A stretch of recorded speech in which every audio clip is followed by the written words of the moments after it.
La transformación política, social y económica de México es un proceso complejo que ha influido en la evolución del derecho electoral mexicano. Dichas transformaciones son un elemento esencial para el desarrollo de nuestro país.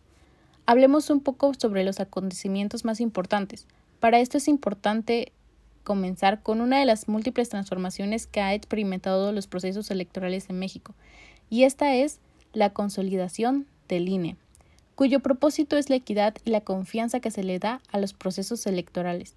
Vayamos hasta el año de 1865, donde Nicolás Zúñiga fue 8 veces candidato sin partido a la presidencia de la República. Se trata del primer candidato independiente en la historia moderna de México. En el año de 1946, el presidente de ese año, Ávila Camacho, derivado de los acontecimientos violentos en el proceso electoral, promulga la Ley Federal Electoral y crea la Comisión Federal de Vigilancia Electoral. Luego, hasta el año de 1953, se reconoció el derecho al voto de la mujer, el cual fue ejercido por primera vez el 3 de julio de 1955, bajo la presidencia de Ruiz Cortines, quien se encargó de promulgar las reformas constitucionales para que esto pudiera pasar. Durante la presidencia de Adolfo López Mateos en el año de 1963, tuvo lugar una reforma electoral en la que permitió a los partidos minoritarios el derecho a los diputados de partido. Lo que contrajo la reforma de ese año fue la llegada del Congreso de la Unión un número alto de diputados de partidos opositores, siendo esta la primera vez en la que el gobierno se dividió en dos.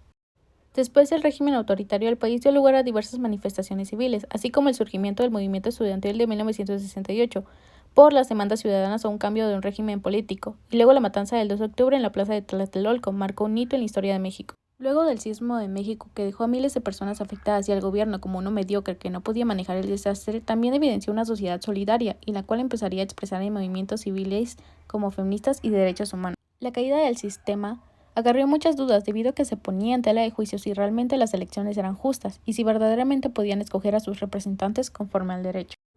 En 1990, el Congreso de la Unión expidió el Código Federal de Instituciones y Procedimientos Electorales y la creación del Instituto Federal Electoral.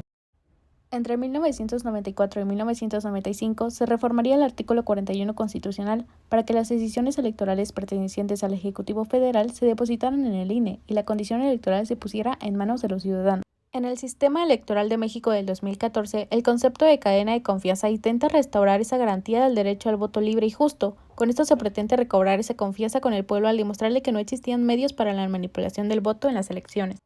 En nuestro último sexenio, las elecciones son consideradas hasta la fecha como aquellas en donde existió mayor participación ciudadana, por haberse inclinado a un partido, con más de la mitad de votos totales.